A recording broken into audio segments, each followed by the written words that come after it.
Assalamualaikum, hai semuanya, kita berjumpa lagi di video reaction saya kali ini guys, oke? Semoga semua yang menonton video saya hari ini sehat selalu. Nah, kali ini saya mau tengok video tentang ini ya.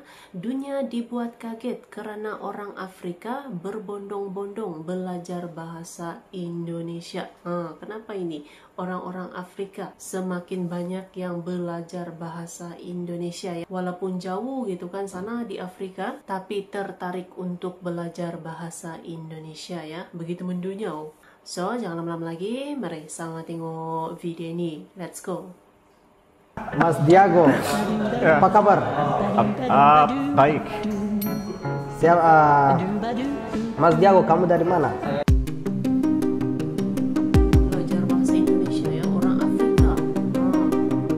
Bahasa Indonesia semakin mendunia. Tak hanya populer di kawasan Asia Tenggara, kini bahasa Indonesia juga mulai menarik perhatian masyarakat di benua Afrika. Ya, pada perkembangannya, bahasa Indonesia telah menyebar secara luas di beberapa negara Afrika, seperti Kongo, Sudan, Senegal, dan beberapa negara Afrika lainnya.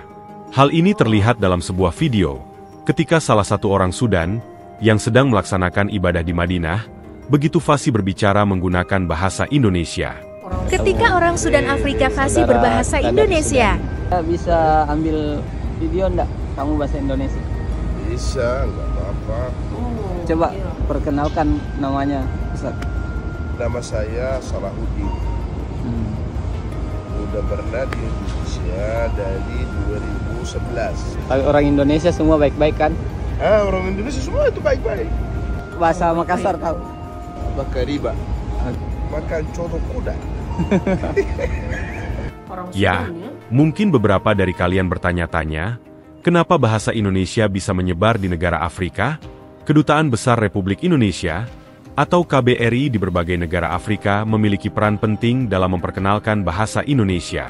Mereka aktif mengadakan kursus bahasa Indonesia bagi masyarakat setempat, baik secara langsung maupun daring. Dalam sebuah artikel KBRI pernah mengadakan kursus daring yang diikuti 95 peserta dari berbagai negara, mulai dari Senegal, Sierra Leone, Gambia, Mali, dan Pantai Gading. Selain itu, peran diaspora yang tinggal di negara Afrika juga turut memiliki peran yang begitu penting dalam penyebaran bahasa Indonesia di Afrika. Dan tidak hanya bahasa saja, mereka juga menyebarkan kebudayaan Indonesia di sana.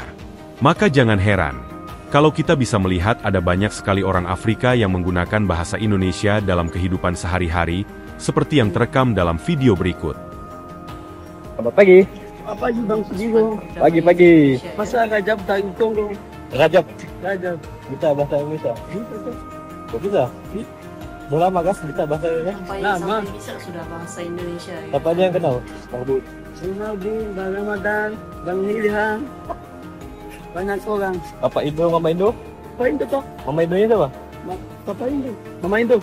Amida, Itu? Lucy, Anggi. Ya, fenomena ini menunjukkan bahwa bahasa Indonesia semakin mendapatkan tempat di hati masyarakat Afrika.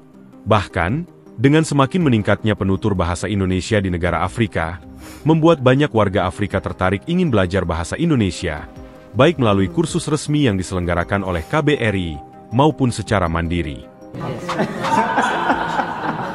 Mas Diago, apa kabar? Baik. Mas Diago, kamu dari mana? Dari mana? Tanzania. Dari Tanzania? Ya, Tanzania. Oh, di Afrika ya? Ya. Oh, kamu tinggal di mana sekarang? Tanzania. Sangka? Iya. Tinggal di mana? Tinggal di mana? Iya. Erikson. Tinggal di mana? Tinggal di mana? Mahasiswa. Tinggal di Asrama. Asrama Putra. Ya. Bagi orang Afrika, mempelajari bahasa Indonesia adalah hal yang sangat menguntungkan, karena dengan meningkatnya hubungan diplomatik dan ekonomi antara negara-negara Afrika dengan Indonesia, membuka peluang yang lebih luas bagi masyarakat di negara Afrika untuk berbisnis dengan orang Indonesia. Selain itu, meningkatnya jumlah penutur bahasa Indonesia di Afrika membawa banyak manfaat bagi Indonesia. Salah satunya adalah semakin kuatnya pengaruh Indonesia di kancah global. Dengan semakin banyaknya orang asing yang bisa berbahasa Indonesia, diplomasi budaya Indonesia semakin berkembang dan memperkuat hubungan antar negara. Lalu, fenomena ini juga berdampak positif terhadap sektor pariwisata. Dengan meningkatnya jumlah orang Afrika yang bisa berbahasa Indonesia, mereka lebih mudah berkomunikasi saat berkunjung ke Indonesia. Hal ini berpotensi meningkatkan jumlah wisatawan dari Afrika ke Indonesia, yang tentunya memberikan kontribusi bagi perekonomian nasional. Secara keseluruhan, penyebaran bahasa Indonesia ke benua Afrika merupakan fenomena yang patut dibanggakan. Hal ini menunjukkan bahwa bahasa Indonesia memiliki daya tarik global, dan semakin diakui sebagai bahasa yang penting dalam berbagai aspek kehidupan. Dengan terus meningkatnya jumlah penutur bahasa Indonesia di luar negeri, masa depan bahasa Indonesia sebagai bahasa internasional tampak semakin cerah. Bagaimana menurut kalian? Tulis di komentar. Jadi itu dia buktinya gitu kan, bahasa Indonesia ini semakin melebar luas gitu ya, makin terkenal lah gitu di luar negeri, jauh sampai ke negara-negara Afrika gitu ya, seperti di Sudan, di Kongo, Senegal dan yang lain-lain gitu kan. Masyarakatnya itu ada sudah yang fasih, ada sudah yang bisa berbahasa Indonesia gitu kan. Betul-betul go internasional sudah nih bahasa Indonesia ya. So, terima kasih banyak sebab kamu sudah menonton video ini. Jangan lupa macam biasa untuk support channel saya dengan subscribe, like video ini, dan jangan lupa untuk komen juga, oke? Terima kasih banyak dan kita jumpa lagi di video seterusnya. Assalamualaikum.